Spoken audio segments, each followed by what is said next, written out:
Welcome to the Whiskey and Wisdom Podcast, coming to you from the Cargo District Recording Studios in Wilmington, North Carolina, where we discuss the most fascinating topics of life.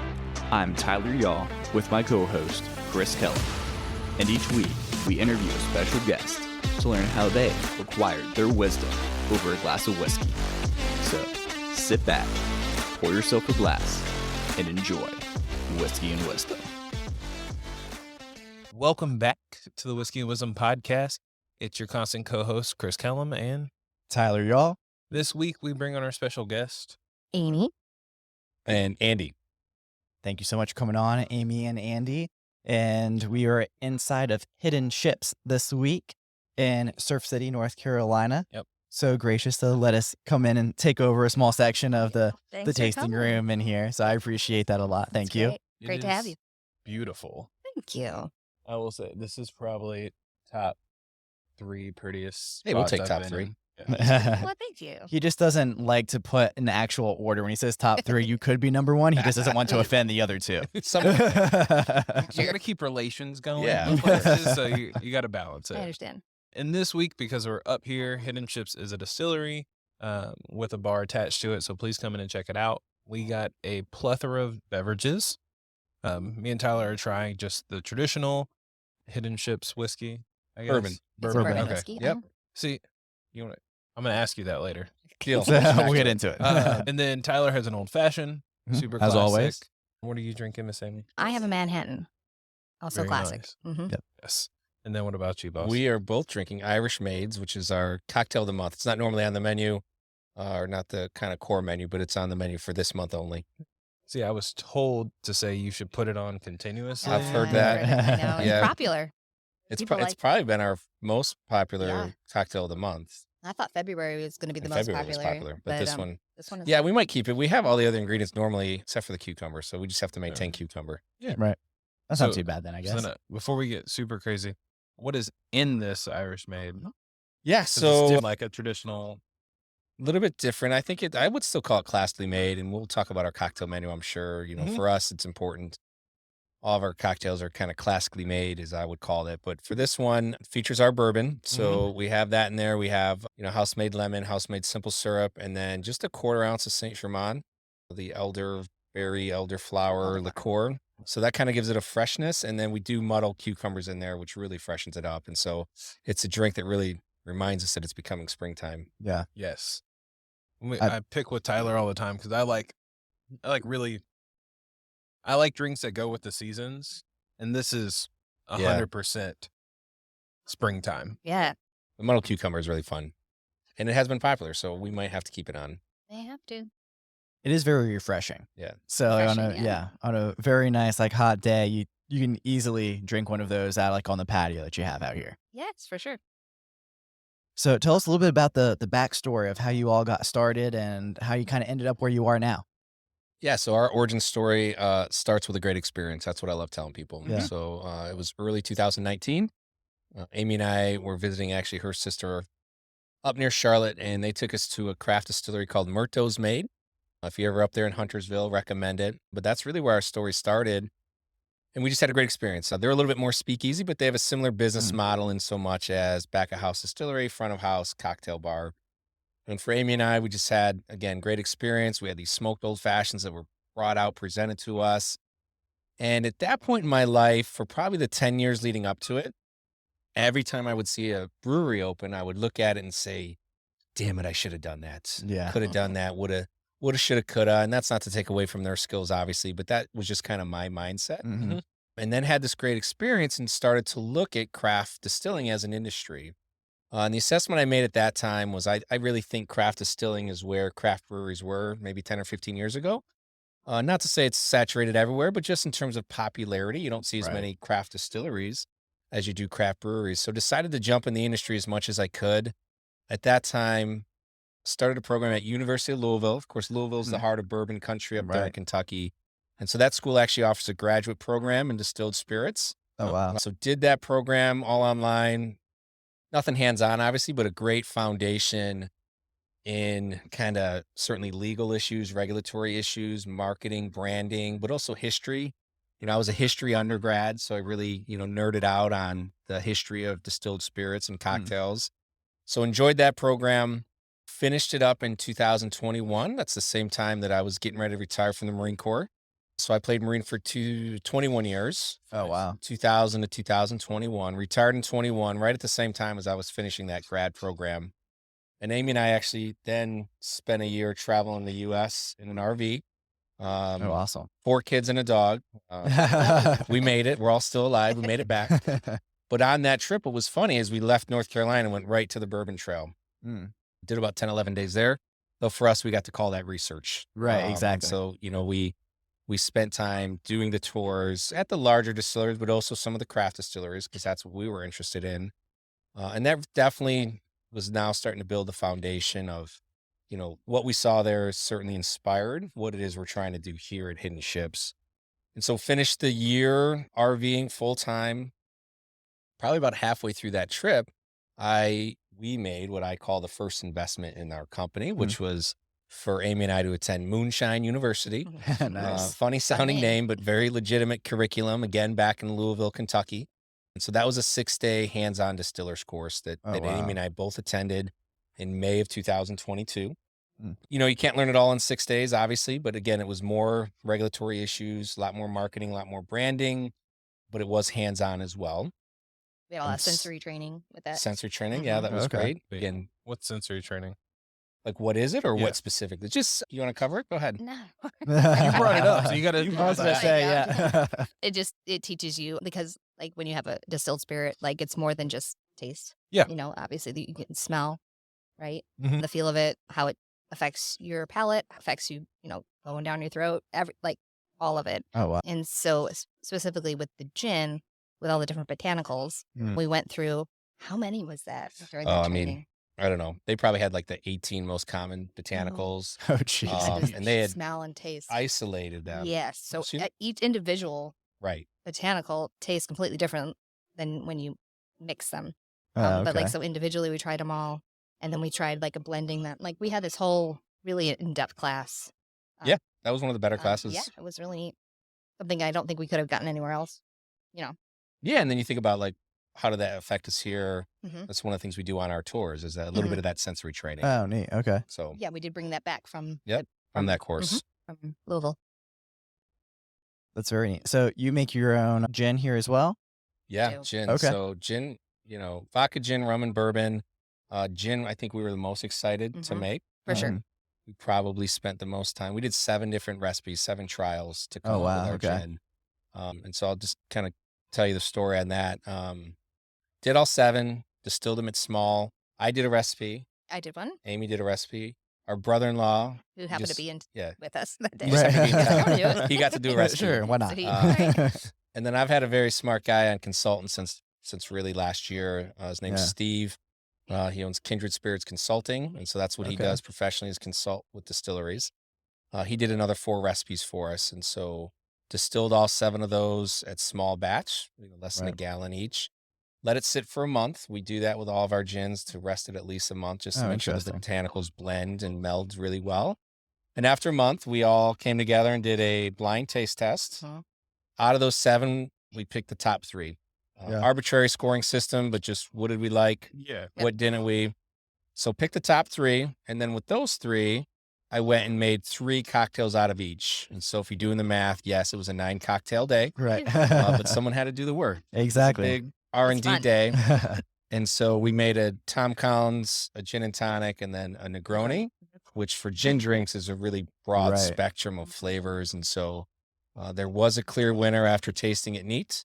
It was the same clear winner after the cocktails. Oh, It was wow. a very easy decision. to Yeah, make. I mean, it was. I wish I could say it was our recipes. It- It was. It was not. Uh, It was actually Steve's, again, Yeah. one of the 4 that he did. Yeah. And it was That's also not fair because he had a 4 Right. out of 7 the chance. odds were in The his odds were in favor his to win favor. that It's thing. true. Right. He had 4 chances, but the recipe that won was his wife's grandmother's old Oh, wow. recipe. Yeah. Oh. And Go figure. so he had kind of messed around with the ratios of the ingredients, but the Sure. ingredients had kind of remained the same. And he was really excited we picked that because when we ended up making it for the first time in our 250 gallon still last September, It was the first time he'd ever made it at large scale. He'd only ever done like a gallon at a time. So he was excited we picked it, and we share that information on all of our tours. And I was given a tour once, and his wife's grandma came to get the tour. No way. And she thought, it was really cool to meet her. She thought I was just kind of giving her a shout out because she was there. I said, no, you get a shout out on every tour. That's cool. So yeah, we give the credit there, and it's a great recipe. People have been really big fans of it. So we're proud of our gin. Yes. Those are the stories that I love hearing when I go on tours and everything too, just because it makes the spirits come alive. Right. Yes. So like you can go in and just get a drink anywhere. So we brought in someone who does what's it called? The malting of the malt for beers. Yeah. And he kind of told us like his story and everything too. And I was like, you know what? If I went to a brewery and someone told me that this malt came from Carolinas and was made right here and just kind of given the backstory, I would probably buy that beer a little bit more.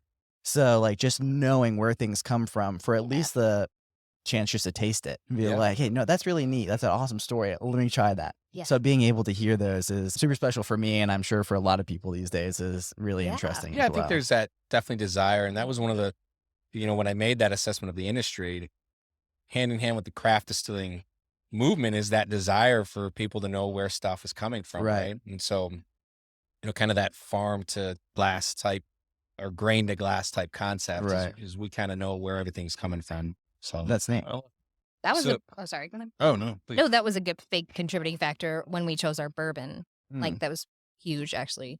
It was very important to us because obviously we haven't been in business for 3 years, 4 years. Yeah. Right. So, but it was very important to have a bourbon like from day one that we can, have in the bar, have in the distillery, and then build off of, right? Right. So our bourbon is sourced from a distillery outside of Charlotte in Statesville called Southern Distilling. And we bring it here, and then we do a secondary aging on it with sherry infused wood spirals. That's why I like it so much. I love sherry. I was actually, I don't know. Were you? Yeah, it was just on the last podcast. We were talking about how much I love anything that was rested with anything sherry. Oh, really? So yeah. That's by far my favorite. We ended up getting, went in for a wheat bourbon, but we ended up getting a very mild rye from them. It's another reason why I like it. It's my two favorite types. Really? Well, yeah. Look at that. That's fantastic. Yeah. Yeah. So then we came back and we tried it on 5 different woods. We had let it age for 8 weeks, each of them. More trials, hard day. Hard days at the office. Someone's got to do the heavy lifting. Tried it neat. We then made several cocktails with them, and the sherry just held up really well, I think, in that mild rye, and it tasted great. Neat. It held up really well in cocktails. I've tried a few times. We ran with it. So it's always amazing that like North Carolina is just growing and distilleries are becoming better and better. It's surprising to me for us being in a podcast and we interview random people when we try different things that I've heard from Southern Distillery multiple times. Yeah. We've had some of their whiskey on the podcast once or twice, and I've seen down in Wilmington, they've done a few like barrel picks too. So I'm like, that tells you that you guys, your palate is amazing because you're finding the best stuff. Yeah. No. Southern's really gearing up to be a major, I would say, East Coast distributor, really. Definitely, yeah. I mean, they're ramping up capability. They're ramping up their storage capacity. So we visited them just over a year ago, February of last year.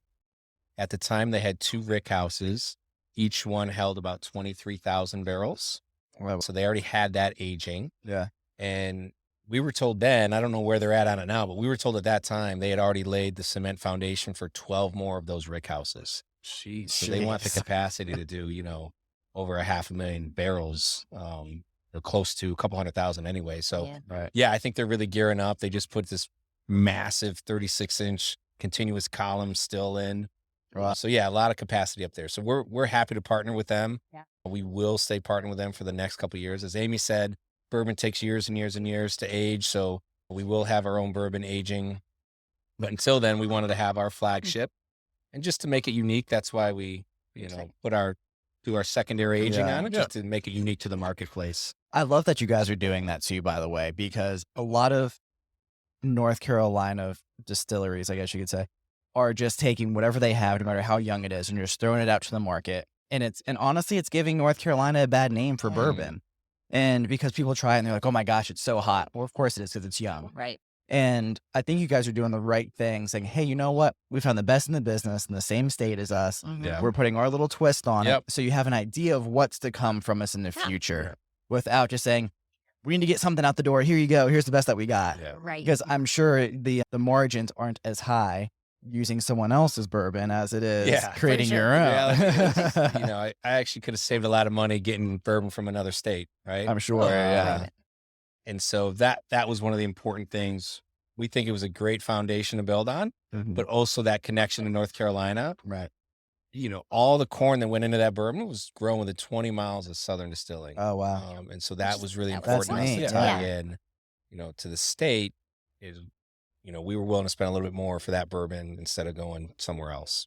And that's part of the reason why we wanted to ask you guys onto the podcast as well, too. So we are based out of Wilmington, but we wanted to do a whole month focused on Surf City and Topsail Island. Oh, cool. Very neat. And so we talked to Bridge over there talking about building community and everything. And like I talked to her about Hidden Chips before when she actually brought some of your bourbon over for me to try. And I was super excited about good. that.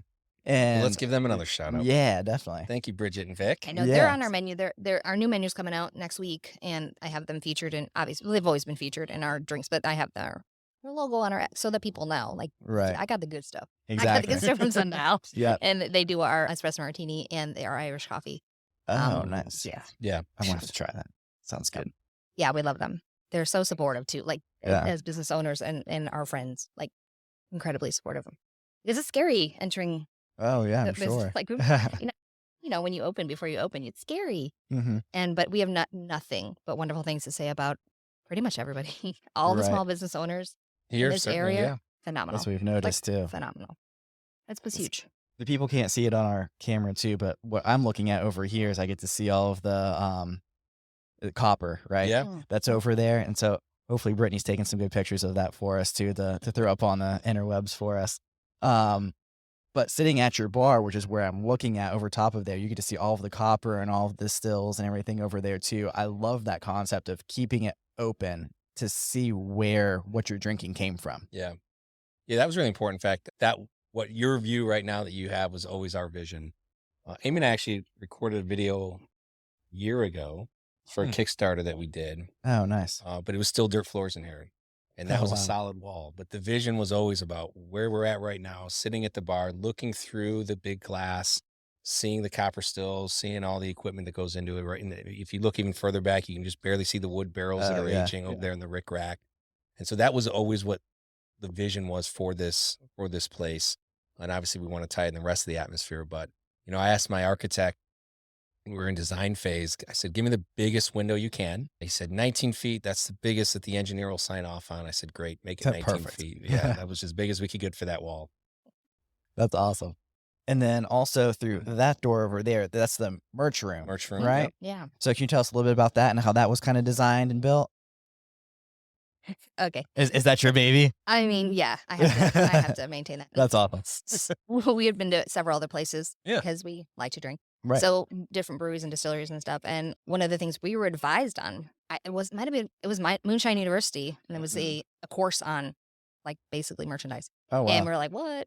Didn't think that was a big deal, and Mm-hmm. found out it's a big deal that you need to make a little bit of investment in that area, and it will pay off. And it has. Like people wow. enjoy like that separate space where you can go in, and we can offer more for them. And I've added slowly like other Sure, bourbon yeah. products and different, in addition to just like t-shirts and stuff that will complement all of our spirits, which is great, you know, because we Yeah. obviously sell the spirits in there.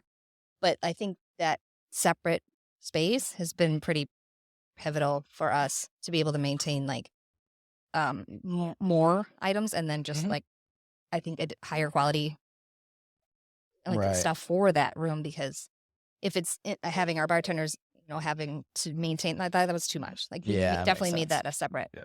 You know what I mean? Yeah, a whole different You can- experience. You can Yeah. feel a difference between a bar that has like, hey, you can get some merch, Mhm. and a spot like totally separate. Sure. Like I feel like it's part of the experience. I can walk in, and I am a totally, not even gonna lie, I am a brand slut. So like, if you can give me some clothes with your brand name on it, I'm like, I'm gonna rock it. So Nice. like 80% of my wardrobe is just like super comfortable clothes, and the other 20% I actually wear out in public. is like some brand that's Same. local. All right, we'll get you a I have shirt. Well, all of our obviously. friends' stuff, like any bars we go to that we actually like going to. Yeah. We have clothing from just because, like, I show up. I've been places and they're like, "Oh, where's that at?" And I'm like, I'd love to tell you. Mm-hmm. And I'd much rather support local. Yeah. Like, I love the big classic whiskey brands, but I also want to support Sure. people around because I'd rather you be like, hey, just take a day trip and go up to Hidden Chips and Surf Yeah. City versus, oh, yeah, you got to go all the way to the Bourbon Trail and Right. drink some Maker's Mark that like everyone knows about. There's been a few times that we got some shirts from Woodford Reserve. So we wore that at the very beginning of like the podcast and Sure. stuff. And so we've had other people come in. They're like, I saw you wearing the Woodford shirt, so make sure you wear this now. And I was Okay. like, deal, I Good. got you on that one. Nice. So keeping all the local Good for stuff y'all. now. That's Yeah. awesome. So that's kind of how the podcast was built. And it seems like that's kind of how you've been able to grow the community that you have here too. So Yeah. definitely supporting local as much as possible definitely Yeah. helps. Absolutely. So I have two Chris questions. One, who That means designed the random, logo? by the way. Good question. And then two, what's the difference between bourbon and whiskey? Okay. Good Because you question. mentioned from at the jump, I was like, wait, is it bourbon? Is it whiskey? Right. Good question. It's good question. So Amy will take the first one. The logo was inspired by something I came up with. And it was the negative S Mhm. in the H. And then we took it over to I was really rudimentary. I took it over to our Branding company. Also, Mhm. also out of Wilmington, Creature Theory. Creature Theory out of They Wilmington. did some work love for us them. early on. Yeah, They're so phenomenal. so they're in the cargo district, just like Yes. we are. Yeah. Yeah, super happy with Yeah. the work they did with us. They did a Very brand good. foundation brief for us, finalized the logo. Yeah, they gave us 3 options for the logo. They came up with 3 designs. This one was the most, I felt like pre-prohibition, geometric. You could, Right. you know what I'm saying? Like Yes. the early, Very Gatsby. yes, 30s, 20s. And I think it just meshed well because with a name like Hidden Ships, you don't always realize you come in, you're like, what? I expected, pirate ships. Yes. Right. But their name is just a nod to Topsail itself. Everything else about it, we kind of wanted to stick with the pre-prohibition era because our drinks are pre-prohibition Right. fires. But that was the logo. Yeah, okay. So bourbon versus whiskey. And, I'm sure this podcast in particular has lots of knowledgeable people that drink bourbon and whiskey. So I'll try to make sure I'm accurate on this. But every bourbon is a whiskey. Not every whiskey is a bourbon. So we've heard that before. We wanted to go with a bourbon. There's really a couple of big rules to meet that criteria to be called a bourbon. So number one, it's got to be 51% corn in the mash bill. Our mash bill for our bourbon that we have right now is 78% corn. Again, Wow. grown within 20 miles of Statesville, North Carolina. 14% rye, so it is a mild rye, and then 8% malted barley. So that's our mash bill. So we meet that criteria, over 51%. It's got to be aged in a new American oak barrel. And so we've met that criteria. We have new oak barrels that it gets aged in up there at Southern. The other rules are kind of a little bit more technical, but it says that it has to be put into a barrel at no more than 125 proof. And then the last big rule is has to be bottled at no less than 80 proof. Okay. And Well, so Oh, so I did not know that last It also part. absolutely has to be made in America. and Right, then the yeah. word bourbon is, so a lot of people do think, and if you are from Kentucky, you definitely think that it has to come from Kentucky. Right. It doesn't. That's not true. Right. But it does have to come from the United States. We protected that word, much like champagne is protected Right. and tequila is Mhm. protected. Mhm. And so as long as we meet those kind of 4 big criteria, then you can call it a bourbon. I did not know the fourth one about being bottled at Yeah, so 80%. I did Yeah, not at least know 80 that. proof. And so Yeah. if you see something that says 79 proof bourbon, they're lying. Right. Well, it's a funny question that I ask people because everyone's like, this is silly. But we've been doing this for a little bit over 2 years. And I was one of those, like, I Googled it and said, well, if it's going to be a bourbon, it has to come from here. And then me and Tyler just get an argument. So I always Yeah, I we like to ask always- the people who are in the industry Yeah. because I'm just a kid who likes it. Yeah. So I'm like, I'd rather ask someone who actually has been educated on that. Well, I mean, Kentucky's famous for it, and they make good bourbon. Right. They do. But A couple of things go on there. One, it's obviously the water that's Mhm. like naturally filtered through the limestone. Right. But then also the climate, right? And so their rick houses are not climatized through like heating and air. It's natural. And so it gets very cold in the winter there, gets Yep. very hot in the summer there. So as those barrels are aging, that's one of the reasons so much good bourbon comes out of, Kentucky. If you look at Statesville, North Carolina, I think we mimic that. Certainly they have that capability to have some cold winters and to have some hot summers. And so similar concept there. Right. That's the thing that I've always thought was interesting with bourbon in particular, but even whiskey in general, is you could get the same bottle of something, but years apart, it could taste completely different just based on, was it a warmer winter that year or was it a colder winter? And again, probably a novice bourbon drinker wouldn't be able to tell the difference. But so one of Chris's favorite bourbons that are out there is Jefferson's Ocean. Yeah. And I tried one and I was not a fan of it. I was like, I'm never drinking this again. Like, this was horrible. And then Chris was like, no, it's really good. I promise. Please try it. Got a completely different bottle years later. And I was like, okay, that one's actually pretty good. Yeah. So just even with what they do, being out in the ocean and all that stuff too. But it's intriguing. Like, typically everyone, like Tyler said, for the most part, your whiskey's going to taste the same. But in your bourbon, either way, like, it especially just from those depends larger on- distilleries. Yeah. But that's what I love about the smaller ones is you can truly, like, supporting you guys means that we'll be able to be with you from the get-go. Because, like, some of the larger ones have been around for decades. And so you don't get to taste the old school stuff. Sure. And I like to be that guy who's, like, in on the ground floor, like, okay, so Yeah. it used to taste like this. And the other thing too, I want to do a shout out for anyone who's local that can come and buy your stuff. Make sure you buy a bottle now that you're not going to open, and then buy a bottle like the first year Right. Sure. that you have your very own. And then that Yeah. way too, because like those will never be That's the true. same No. again. That's true. You know, we're trying to maintain, obviously a continuity for the flavor profile right now with the stuff we're sourcing. And certainly that's important for the stuff that we'll produce. But even the stuff that we've sourced and done our secondary aging with from Southern, batch 1 we thought was very, very good. And that was 4 barrels initially that we dumped and blended and then did that secondary aging. And then we did batch 2. That was another 4 barrels, same mash bill, same everything. Did another 8-week aging. And because it was an older bourbon, that we started with. it was slight, but I thought it was just better. Yep. Just tasted a little bit more mature, which makes sense because it was Sure. older. And now we just this past week bottled batch 3 of bourbon, and it's a little better because it's a little bit older bourbon. And Well, I we did have- side by side blind taste tests, and it is just Yeah. it's getting more mature. It's tastes a little better. So are you the master distiller back there then? For sure. Yeah, I mean, Oh, that's awesome. I guess I will say this. That, Doesn't like to say master. we don't like to say the word master here. I'm the head distiller. Okay. And I actually hired a friend of mine who just also retired from the Marine Corps. And I told him, neither one of us get to use the word master for at least 2 years and at least until we could go into some other distillery and kind of operate it. And so we just use the word Sure. head distiller. I like that. He's a distiller. We're years off from being masters, but that's where, my consultant that I have kept on retainer, Right. the first few times we distilled, certainly he was on site with us, and I still bring him in. I said, now at this point, really, Steve, I just want you to look over our shoulder. We have lead on it, but just make sure we don't blow up the place. And so Fair. he's come in, really every time we've Steve. distilled to just, kind of be over us. And so, that's been invaluable to me for sure. That's really neat It's because pivotal. a lot of people that we've talked to, not necessarily on the podcast, but just we've toured a lot of places, that a lot of the owners aren't distilling their own spirits. Yeah. So I think that's really neat that you're also an owner. Yeah, I mean, I'm intimately engaged with distilling days for sure. I'm not willing to give that up yet. I'm probably a couple years out.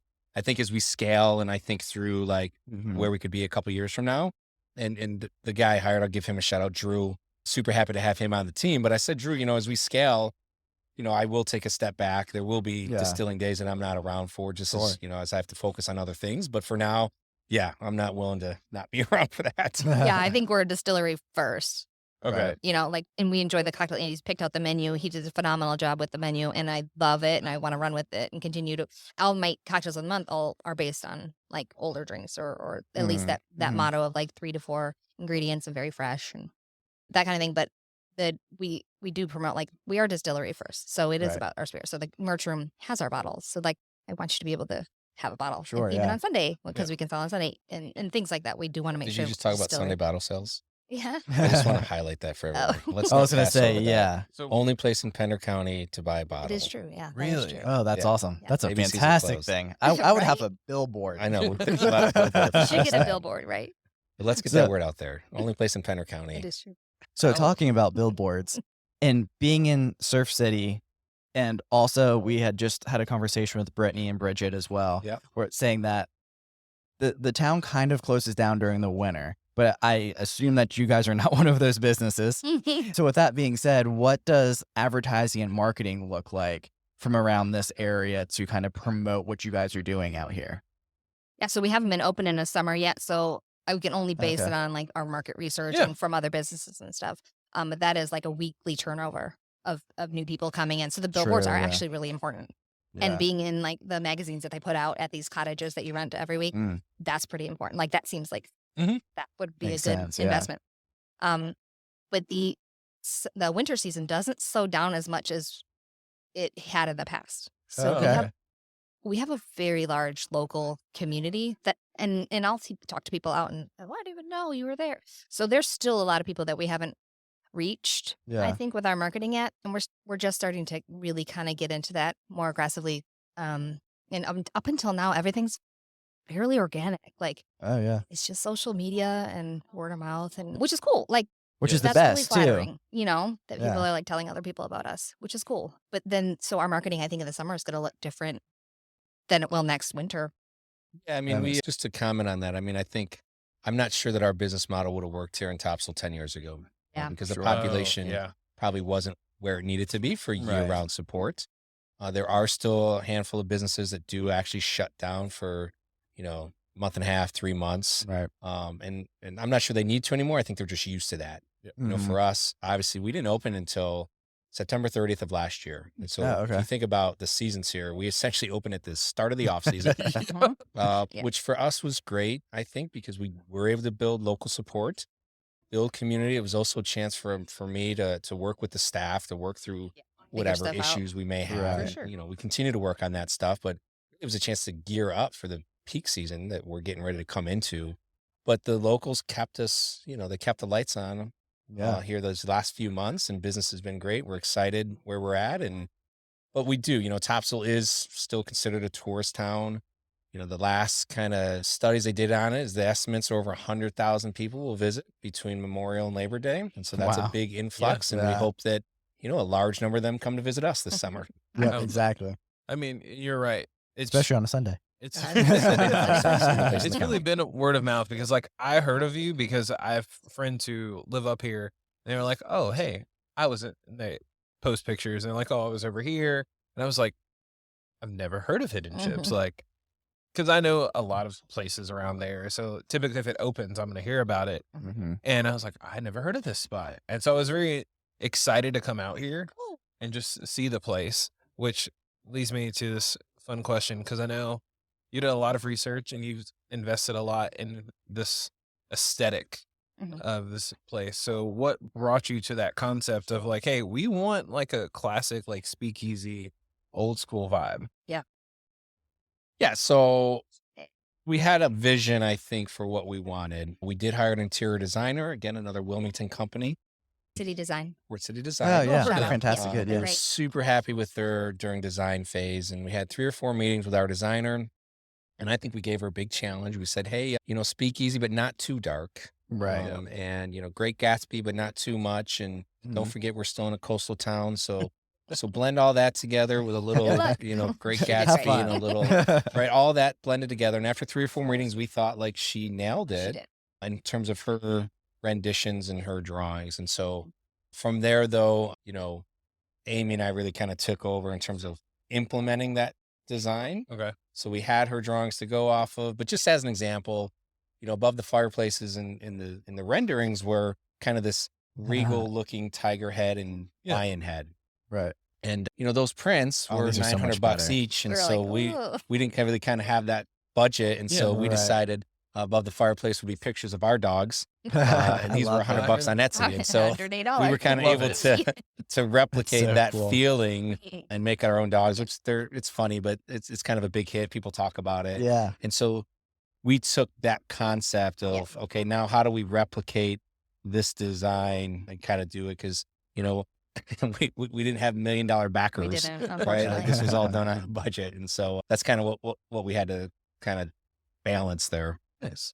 So you mentioned the Kickstarter, right? Yeah. So is that what the honeycomb is over Yeah, there? Wall of Fame over there, as we call it. Held the Kickstarter last March, so we only ran it 30 days, March 1st to March 31st. We had multiple levels of support, obviously, T-shirts, hats, glassware, etc. Yeah. But those 2 levels we were excited about. We have that kind of center plaque, and that was just $100 to get your name up there. And then the other tiles, which are larger engraved, those were just $250. And Amy talked about local business support. We were really happy to see all the local businesses that took that opportunity to get, free advertising, not free, but advertising now for as long as it's up there for $250, really minimal investment. Exactly. In fact, people ask me all the time, how do I get a tile up there still? I said, no, it's closed. Yeah. That's it. I'm not selling anymore. And so it's up there. And, one of the other things that did was everyone that contributed both of those levels was invited to essentially what became our soft opening. We called it a pre-grand opening. Yeah. But that was how I planned my soft opening, was they got 2 tickets to come to that. So we did that event one day before our grand opening, September 29th. It all in. Didn't give ourselves a ton of time to. You didn't want to do a week or a couple days? I mean, it just, the If way you're gonna wanted do to. it. with the calendar and after Construction, a everything. year and a half of spending money, we needed to like, kind oh of my make gosh. some money. So Oh, we were like, of let's get course. open. I don't blame you on that one. Oh. So we've talked a lot about the brewery process or the distilling process from start to now, but you mentioned the RV for a year with 2 kids and a dog. So I kind of want to go back to that real quick too. Yeah. What were some of your favorite places that you went, and how was it navigating with 2 kids and a dog? Wait. 4 kids. Okay, I was about to say, 4 like, kids. I was Wow. like, it was 4 more kids. than 2 kids. Only 4. Oh, Yeah. okay. You said There's 4 4. kids. So 4 in my head, I was like, okay, like 2 kids 4 plus of you us. 2. No. Yeah. So 4 Oh, kids. no, 4 Okay. kids, so 4 6 of us. kids. Yeah. Oh, Plus jeez. the dog. Yeah. 40 So- feet got pretty small after I'm sure. 12 months. No, it was great. It was 21, so it was post-COVID. It was still like there were a lot of Still a COVID little crazy through restrictions. COVID. Oh, Yeah. yeah. And our initial plan when Andy retired was to go to Europe. Okay. Oh, And we were going to okay. tour Europe for like, I think it was 6 3. months. Yeah, 3 to 6 months. But we ex-nayed that after COVID. Right. And we decided to tour the United States. We put our house up for rent for a year. We bought a 40-foot RV, and we never done it. And we've got tent camping before that. So Sure, we've never yeah. done anything like this. We're like, oh, okay. So Let's we give it a just shot. did it. Yeah, we just did it. We hit up 16 national parks that year. Oh, wow. Actually, maybe it's 17. 16, I think. Okay. Over 30 states. Kind of did the 31 states. perimeter of the Yep. U.S. We did Oh, everything that's but neat. like Kansas and Iowa. Right. The basically. best state. Yeah. Darn it. It just didn't work for Maybe. Sticked around. Yeah. the map planning was be up north in the summer, Uh-huh. Mhm. even south in the winter. Smart. Yeah, so we went across the Followed north the and weather. came down, went across the south in the winter. And it was phenomenal. I mean, Andy and I are, once we retire, we're going to do it again. Sans kids this time. But Yeah. it was phenomenal. Like, just loved it. We actually took his parents. They got their own RV. When we said we were going to do it, they got their own RV and we're like, we want to come. We're like, okay. Me. And in the military, you don't get an opportunity to be around family Right. like ever. So that was like one of the first times our kids got to be around Grandparents their every day. grandparents every Oh, day. They that's would cool, go yeah. outside and go to their little camper and have breakfast cookies every day. Like they loved it, And his parents loved it too. Yeah, it was awesome. Awesome experience. In terms of favorite places, I mean, it's hard to narrow down. We have kind of favorite areas. I think Mhm. one of them is up in Montana, Glacier National Park. Oh, I've heard Or amazing things. generally Yeah. that region. Of course, Yellowstone was amazing. Yellowstone, the wildlife was amazing, and then Arizona, Arizona's Sedona, the other Arizona, region. and the redwoods in California were gorgeous. I mean, Did you go to Glacier Distilling while you were? we in there? did. Yeah. We might have My that. wife went there and brought back a bunch of whiskey for us, and both of our favorite whiskey, or one of our favorite whiskeys, is from that Very area. cool. Oh, is that Yeah, right? That's yeah. cool. It's called Bear Proof. I don't if you remember the had that bourbons one. we drank up there, or whiskeys. I do remember their gins. Most of the gins up from that region are very, very juniper forward. Yep. Oh, okay. And that's fine. There's definitely people that love juniper forward. Mhm. Kind of talked a little bit about our gin, but our gin, we wanted to kind of dial back the juniper a little bit more. But I'll I just probably remember like that yours from more then. Montana was like super juniper forward gin. Surrounded by the pines. Yeah, I mean, You it's all tasted pines the up there, and pines. so It you was want to yummy. taste the pine. I was gonna say is you get a full face of like Christmas tree. Yeah. I'm sure. Oh. Christmas tree. So you mentioned, I like to go backwards because that's just how my brain thinks. Mhm. When creating like your gin, because this has always been a question I have in general. When it comes to flavors in your liquor, like how do you come up with those, or like how do you adjust the flavors, Yeah. especially with gin? Because like you said, a lot of them are going to be juniper forward or Yeah. like Mhm. very herbaceous. But the question is, how do you do it? So the standard for gin is that it must be predominantly juniper berry. That's the Okay. 51%. It's a little less strict than, say, bourbon that says 51% Mhm. must be corn. It's a little less strict with gin, just says predominantly juniper berry. But generally, you think about probably about 50%. For us, because we were the most excited to make gin, we tasted a bunch of gins. We didn't want juniper forward. We also, I think there's a tendency right now, especially amongst craft distilleries, to either go over the top floral or over the top citrus with their gins. And again, there's a place for all of that based on what people like to drink. But we were really looking for a balance amongst those things. And so our gin has the one that ended up winning that recipe, as we already talked about. That one ended up having, it has lemon peel, it has orange peel, lemon verbena. There is still some floral notes in there. There's elderberry in there, coriander. So there's still some of the traditional botanicals, a little bit of clove. Yeah. And so it wasn't so much that we were picking the ingredients to go in our gin. Like I said, we did 7 trials, and that was the one that won. And so but it met that criteria of taste profile that we had in our minds for what we wanted our gin. It seemed really balanced. taste It like. seemed like the most balanced. It still had a really unique flavor that we enjoyed, but nothing overpowering, and is very, very balanced. Yeah, It's a for really people that nice haven't tasted it combination. yet, I think it's fairly unique to the market. Not just to say that, but really, I've had trouble comparing it to others. Yeah. I I think can't there's find one another called one. the Botanist. Is well known, and that probably comes the closest to what our gin tastes like. Okay. That's I good to was know. curious. So, like, I sit at a bar because it's right down from the studio all the time at the Starling, and they typically do. Starling. Starling Great Bar, Great. great Yeah. cocktails. And that leads me to another question in a okay. second. But they typically use Sutlers. What is it called? Settlers or Sutlers. Sutlers. Sutlers And I gin. think they're Yeah. based at, they're also in North Carolina. Okay, cool. gin. So that's in my head. I was like, I really hope I have to come and try your gin at some point. Today. I was gonna say, yeah, we'll make that Today's work. a perfect opportunity. I have a question after Chris's question. But it's one of those things where I'm like, I love the fact that they're supporting, but I'm trying to figure out, like, how can I be like, hey, can you buy some from this spot up the street? Well, we'll appreciate that support. We actually just started taking special orders through the ABC. Oh, Nice. great. So we are now able to fulfill special orders. We have the codes. We'll give you guys the codes. We're not pushing out our bourbon, but our 3 clear spirits is all available now through special order. So perfect. now that that's available, obviously the ABCs can get it, but also all the bars and restaurants can request it of their Fantastic, ABC and start getting it shipped to the ABC stores. Sweet. Nice. So my question to kind of go along with that too. I know we're a whiskey podcast. However, when we drink a lot of whiskey, and sometimes my palate gets burnt out with all of the whiskey. So Sure. my new kind of love has been enjoying all the new gins that I've been trying, because I didn't That's fun. realize the huge breadth of what gin can be. Gin's because coming back it's in a big way. Yeah. And so what I typically go to, and this is probably like a cheating way of drinking gin, but is typically a bee's knees. These So Yeah. other than a bee's knees, what should I start putting my gin into that I can get the real flavor of the gin? Because a bee's knees kind of covers it all up. It does. I enjoy the bee's knees. In fact, I think that's going to be my June drink of the month, because I do Oh, like yeah. bee's Spoiler knees. alert. Mhm, spoiler alert. Right. You heard it here first, guys.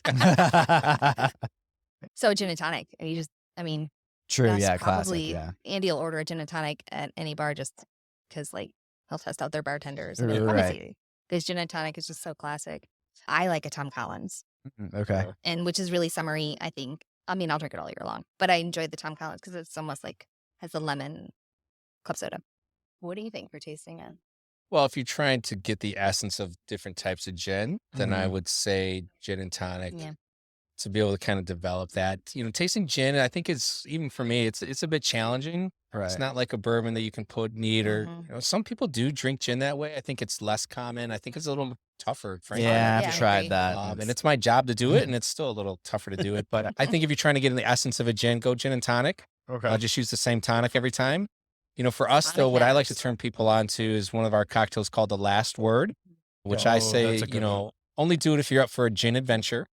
It's for people that probably already know they like gin, but just are willing to try something a little different. And so the Last Word is kind of how, when Amy and I go to other That's bars, we do gauge the bar based on true. how their last word is. Yeah, if I can get a good last word, I'm like, Then we oh, know we're in okay. a good bar. Yeah. And so, So is that like a standard gin drink then? That like if you say it, everyone's going to know what you're talking about? depending No, on I the don't bar, think I wouldn't so. call it standard. No. It's Okay. another, pre-prohibition era Mhm. cocktail, late 1800s. Okay. So it Perfectly- has to be a good cocktail bar that would probably know what It's this is. it's part of our assessment of It is. Right. Yeah. Like what you use with it matters. Classic drink though, 4 ingredients, all 3/4 ounce. So gin, maraschino liqueur, lime juice, and then an ingredient called green chartreuse, which by itself can be overpowering. Yeah. Very herbally, grassy, but well balanced. It's just really, really fun how it mixes in that cocktail. And so I like to turn people on to the last word if they're up for a gin adventure. See, I'll be getting that next. That sounds good. well, we laugh. So like when we first started the podcast, I went on an adventure because I was sitting at the bar with my wife, and this lady was just like, "Ooh, you should try chartreuse." And I'm like, I don't know anything because we had only been drinking. Like, I went from no whiskey, no liquor to a whiskey podcast. Hey, look at that. And so that's like us going from tent camping to RV. Yes. Like, so my flavor palette went from like, oh, this is horrible to like just trying, like, it's all over the place now. So I can taste a lot of things. My wife still can't. When it comes to whiskey, she can with wine. But this lady was like, you should try that chartreuse. And the bar had yellow and green chartreuse. And I was like, oh, sure. And when I think of the word herbaceous, like that is the true. That defines it pretty well. Yep. But you can't, I don't suggest doing just a straight shot of it. No. I wouldn't either. Not No. I don't think many people would. That's what you did. Yes. That's what you did. Oh, okay. We But know the also- bartenders well too, so they like to haze us sometimes when they get Oh, stuff. okay. that makes more sense. Yeah. I'm like, what? Who recommended It's like, that? oh, you need to try Malort, like those type of people. Oh my. Yeah. Yes. Which tells you I'm not in the industry, but they do haze me enough that you would think sometimes. Yeah, they got you on that one. Yeah. I will say the fact that if you can get green chartreuse was such a hard thing for a while. Yeah. Yeah. It still is. It's back. It still is. It's hit or miss. Yeah. So It do is. you guys So have I that? wanna- We Yeah. do. We do. I will tell you that I've done side by side yellow and green, and I would challenge most palates to pick out the difference between yellow and green in a blind taste test. Really? I would. It's Yeah. not. But Not much of a you know, difference. I would totally. If we can't get I'll green, we'll go get for yellow it. because Let's like do it. Okay. Yeah. We'll get your last word. Very, very, very close. You know, it's that herbally. What'd you call it? Herbaceous? Yeah, I think that's. He that's brought the it up best in a way. podcast like almost a year ago at this point, and now he tries to use the word as much as I possible. love it. It's great. It's perfect for chartreuse. Yes. For sure. I Googled it because it was almost 2 years ago. Has it? Shoot. Like Time we flies. were just messing around with our friend Sean, and I was like, That's right. herbaceous. And I had to like Google the word, and I was like, we need to find a way to get this in the episode. So You did it. And here we are again, 2 years later. Right. Nailing it. It perfectly describes. So like, It does. if you say gin, and people are like, Yeah. they're used to, like, my wife is used to cucumber gin. She's like, I can't drink it because I had way too many. And I'm like, but if you properly explain it and tell somebody like this is what it should taste like, give it another chance. Yep. Mhm. Yeah, I want to see? go completely like in a different direction Okay. for just a second, only because I was looking at the screen over there and it mentioned chocolate pairing. Uh, Can you tell us about that? And do you do different events like that often? yeah, we absolutely do. The chocolate pairing we started for Valentine's Day. Oh, okay. Okay. I opened 2 days of it. I'm like, all right. So there's a local chocolatier down the street called Bury Chocolates. Oh, neat. Phenomenal chocolate. So I decided, I'm like, I gotta pair with them. I came up with this pairing, and I consulted with our tour guide. Andy and I, we paired up 3 different cocktails with 3 different kinds of Another tough I R&D know. there. Yeah. 3 different chocolates. Oh, man. It was actually 4 because we have one that goes with the bourbon neat. Yeah. Anyway. 4 different chocolates. So, and then I decided to open it up. I'm like, let me open this up for Valentine's Day. It sold out within 24 hours for those Oh, 2. wow. I'm like, oh, darn. We had 2 nights initially, Wednesday Yeah. and so Wednesday this year was Valentine's was on a Wednesday. Mhm. Yeah. Right. So I had We don't normally Wednesday have and Thursday. tours Wednesday, Thursday. So we said, let's open Wednesday, Thursday. And then it sold out. Like within 24 hours. I'm like, oh my goodness. And then I had people Jeez. messaging me like, if there's any cancellations. And I was like, well, maybe I could have 2 more. So I opened 2 more days, Friday and Saturday. Saturday. Those sold out within 24 hours as well. Oh, my so I'm like, goodness. okay, people like this. This is good. Yes. So I actually have another one coming up the end of March. And I think I'll do it every month. I think I'll keep it going every month because That's it cool. was just well received and it was delicious. I tried it obviously myself. Right. And you get 3 mini cocktails with it. So you get to taste 4 different chocolates, 1 with neat bourbon, and then 3 with, mini Different cocktails. Right. And then Bury Chocolates is actually going to make chocolates that are infused with our spirits. Oh. Oh my gosh. Should be out in a month or so. Yeah, should be next month. Oh, that'll be They're amazing. phenomenal. They gave us a sample. Yeah. They did a rum and they did a bourbon Ooh. and they did a vodka. Really? The All rum, Oh, that'd be interesting. phenomenal. So they're gonna work with us on that. I'm so excited. So there's gonna be in your Mm-hmm. Yeah. We'll sell them here and they'll Yeah. sell them at their spot. Yeah, I, Mhm. think So that's it. I don't think cool. we're going to distribute elsewhere. I don't think so, but they can. I'm excited to have them Yeah. in my. Yeah, My I would shop, I would 'cause they're keep them so good. exclusive. Yeah. Yeah, so good. So the chocolate pairing, we actually have a charcuterie pairing next week. Oh, neat. All right. We have a local charcuterie owner, and she does boards. She's phenomenal, and the stuffed olive. And she reached out to us about doing a pairing. I'm like, hell yeah, Right. let's do it. So we have that going on next week. So the pairings, they go over well, and I don't have to charge that much for it. It's just enough to kind of cover costs and Right. everything. But people like that. That's fun. That's That's neat. fun. Yes. So before we get to the end, do want to say, do you guys post on like social media so people will know when you have these pairings? Yes. I do post on social media. That's probably my only source. Then it does link, like it goes, shows up on my website too. Okay. So if you go to the website, hiddenchips.com, it'll show up as there as well. But Talking the about for the pairings. event. Yeah. Mhm. So, yeah, just to again highlight it, if they go to our website, hiddenships.com, Mhm. click on events, these tickets are actually available to buy online. Oh, okay. So you can go reserve your spots Yep. for all these events, even for the regular tours that we hold tours are- Friday, Saturday, and Sundays. You Mhm. can Oh, okay. pay for those online as well. Sweet. And that's only $5, and you get a $5 shot glass, so it's essentially free. Oh, we just awesome. Okay. some accountability with like show up when you sign up kind of thing. Exactly, But yeah, I otherwise, don't blame you. yeah, we'd like to do those for free. That's Full neat. free tasting at the end too Yeah. of all of our spirits. But that's fun. People like that. We're gonna have to sign up for that soon. I'm kind of Yeah. sad because I typically work Friday, Saturday, Sunday because I'm in retail. I And don't. I'm like, yeah, Tyler gets the weekends. So I'm just excited that I got to come up here during the Yeah. middle of the week. Like it's a little bit calmer. Yeah. And I'm assuming it's the calm before the storm because everyone's going to get off of work in like an hour and a An hour. half, 2 hours. Yep. And this weather, I'm like, I would be up here in a heartbeat. Yeah. Right around 3:30 is in the off season like this, around 3:30.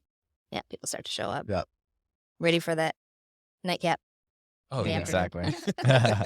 My nap cap. Nap cap. Yeah. I like Right. it. You should make a drink called. I'm just kidding. See what we come up with.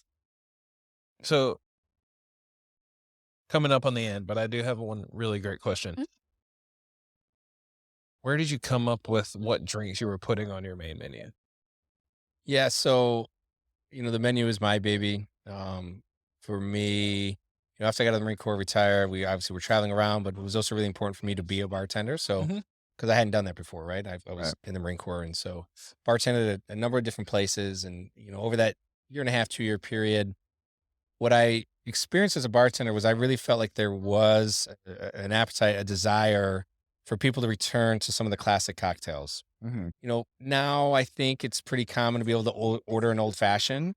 If you think about even just 10 years ago, like you never knew what you were going to get. Yeah. No. Yeah. And so now I think that trend has continued. People expect to be able to do a Manhattan. And so I just saw as a bartender this desire to return to some of these classics. And the other thing I witnessed as a bartender that inspired me was I think that for some people, they can be intimidated by the whole process of going up to a bar and ordering a drink. But maybe if they recognize a name that they, maybe had a drink years and years ago, and they say, okay, well, I know what a Tom Collins is. I'm going to order a Tom Collins. Mhm.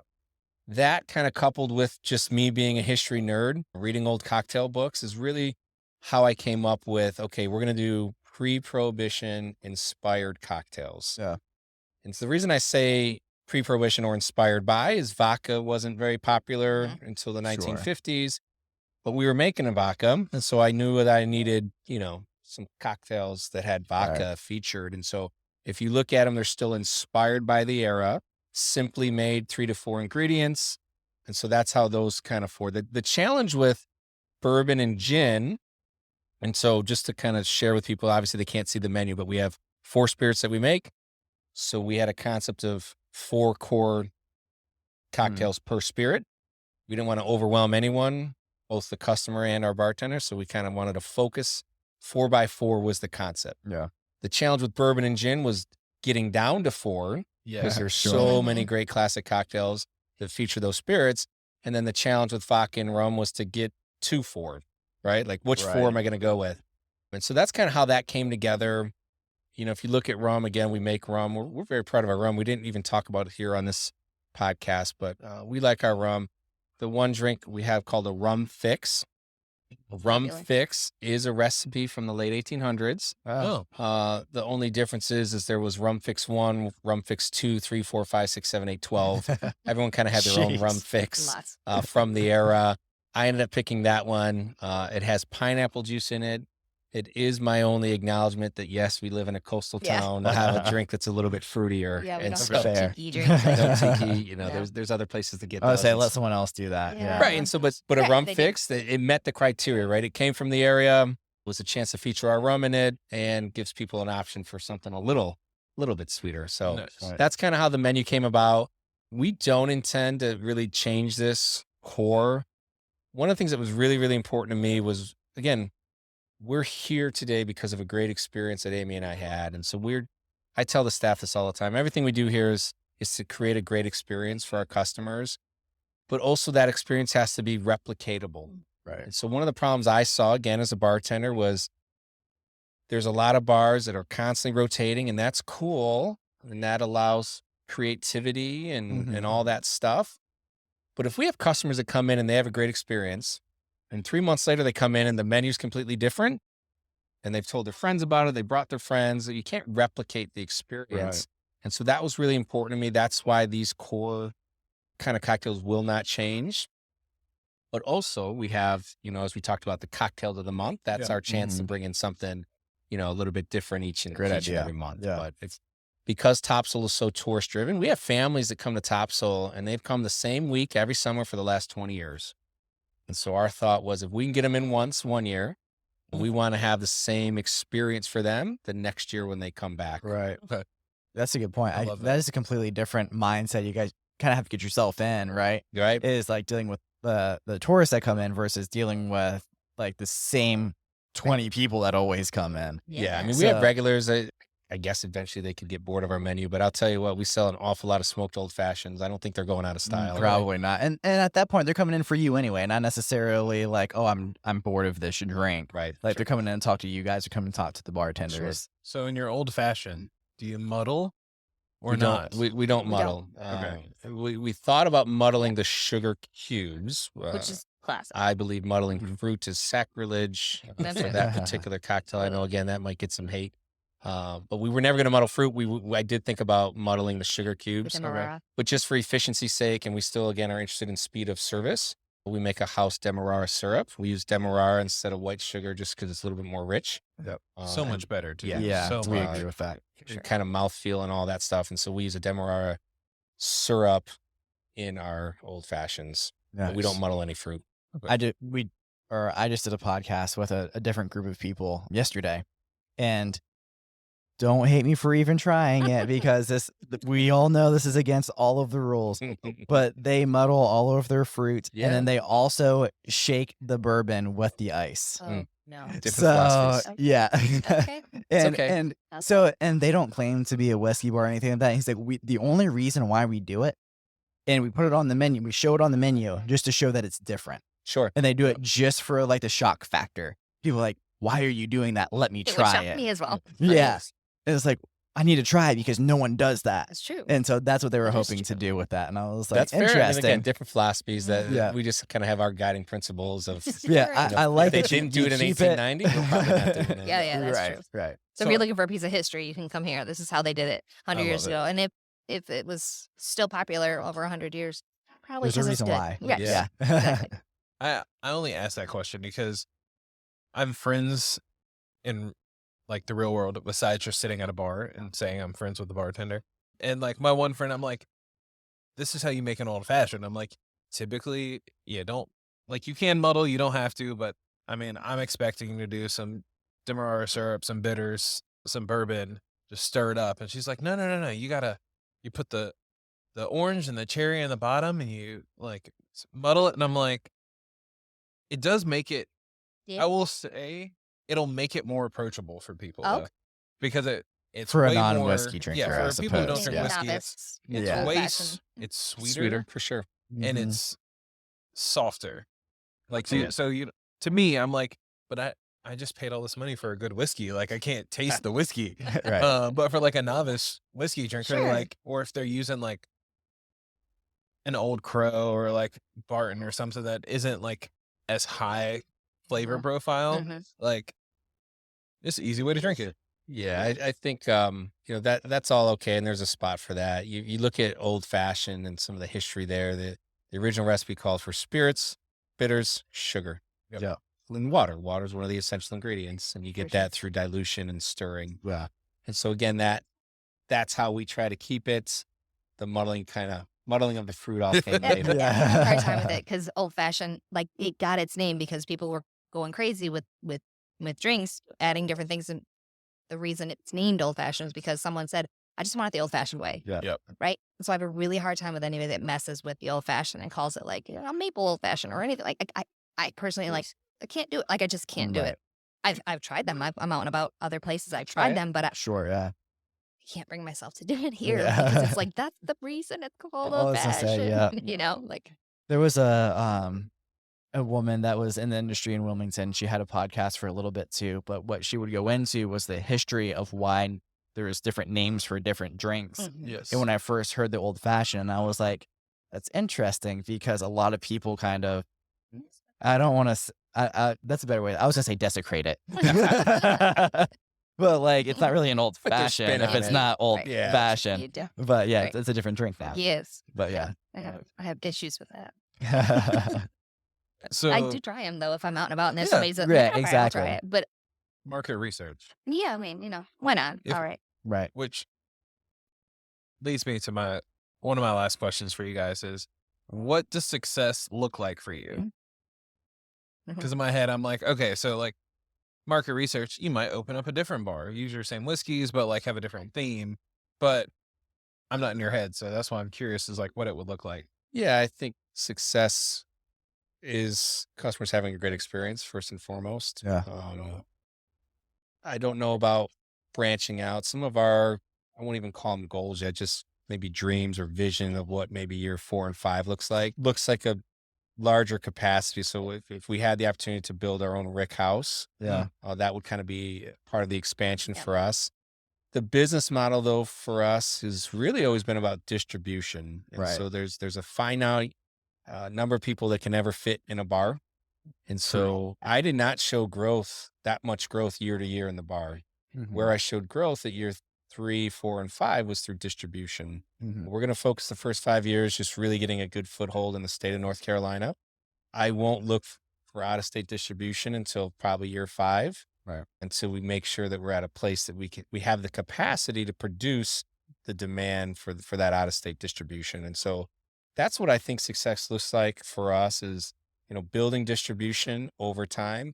It doesn't do any good for us to sell a bunch of bottles and for them to sit on a shelf, either at a bar restaurant or at the ABC. And so that's why we come back to the bar and create a great experience, give them a great tour. They buy a shirt, maybe a bottle on Sundays. They come out here and they have a great cocktail. Now they have that experience. And if they're back at their local ABC store and they see our bottle, now maybe they're more likely to pick it up because they can still. So the bar is very, very important. Right. Certainly early on, it drives a lot of our sales. Sure. But the model for long-term success is distribution. Yeah, for sure. So since Chris had you looking forward, I'm gonna have you take a look back real quick. So if you could tell your younger self one thing, what would it be? This is for both of you. Right. What a great question. And how far back? Give us how far back? Younger self. So it could be you in high school. It could be you 10 years into Marine Corps, or it could just be like just 10 years ago, 6 years ago. Like I don't know. I don't either. What do you got? I wish I had a canned answer for this. I don't. Oh. That's why we ask it, because we don't want the same answers on all podcasts or different radio stations. We want to be different. Never answered that one. I don't know what I would say, because like everything that we've done up until now, when you're 21 and you start drinking. Yep. Clearly your palate is completely different. Absolutely. You're all up fuzzy navel. Yep. Like that's expected. When you grow, it grows. Yeah, we were just talking about Rumpelmint shots, so yeah, I understood. Okay. Yeah. So everything has happened exactly how it's supposed to happen to lead us to this Do you know what I mean? Like, Yeah. I don't know what I would. I think that's a myself perfect for. thing to say. Yeah. Is That's it it. all leads up to this. I Trust mean, the it really process. would. Because Yeah. 21 years Marine Corps had given us, it was frustrating towards the end because we want to be doing something else. Sure. But also it gave us what we needed, I think, for in a lot of different areas. Andy was an officer. So it was a big deal because now he runs this operation. Like, Right. that was pivotal. You know, I'm a nurse. It has nothing to do with drinking. Although at the end of my shift, I it wanted to kinda drink. does. But other than that, yeah. I think that I'm sure that helps a lot, and especially with the success looking forward to this is like we've talked about this on the podcast before, and especially with a lot of our friends. Anyone who's in the military is used to their SOPs, right? And every other civilian in the world doesn't even know what the word S or the initial SOP stands for, sure. let alone have their own to Sure. the success of life. Mhm. So those standard operating procedures are very important. So Yeah. I think that's something amazing that's helping. Certainly, as I think Amy just mentioned, I was an operations officer towards the latter part of my career. If you think back to what I was doing last year, getting this place up and running, I felt like an OPSO again. Yeah, I'm sure. I had different staff departments, the architect and the interior designer, I and was so grateful the for general Andy. He crushed contractor, it. and Yeah. I'm like, how are you keeping track of all these things? getting all them to play nice That's what I did all together day. and on He's so time good. was a challenge, but I was set up for success. Yeah. You know, from my time in the Marine Corps. But even now, like one of the things that's important to me is, we talk to the staff about expectations, we talk to them about standards, talking about SOPs, like the spec sheets for all the cocktails are right behind the bar, and so everyone could just jump in and make the drinks. But even like, we have staff that get, what I call build descriptions, and like here's the standards, here's kind of the expectations. So certainly that's played a role, and hopefully what will be our success here. Nice. That's great. So where can people learn more about you guys as a brand? Like, what's your handle on social media? And shout out your tours again, because not everyone's as boring as I am. Has to work. Well, actually, we are going to open up our tours in the summer as we get closer to summertime here. We're going to start opening up during the week. And we'll have them, like, people that roll into town on vacation obviously want to come, especially on a rainy day, and roll in and do a tour at 1 a.m. or 1 a.m. 1 p.m. Not 1 a.m. Yeah, just after We will not lunch. be here. Yeah, just kidding. I won't be here. 1 p.m. They want to roll in at like the early afternoon, and we're gonna have that available because, like, I think that's a cool experience to be able to do something. And it definitely gives you, like you said, the background of a drink or a spirit.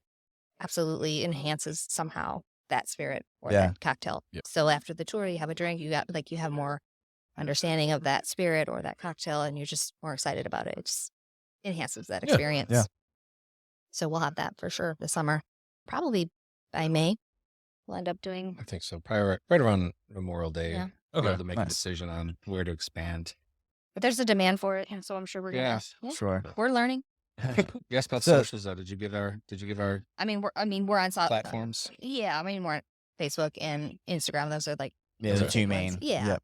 and then our website designer just opened up a brand new website for us. She's launched Oh, it. sweet. Nice. It's phenomenal. She did such a great job, courtesy of. By the way, if you want her, she's phenomenal. And it's just hiddenships.com. Okay. Hiddenchips.com. We bought like 15 different URLs last year. Right. Names that we thought we liked.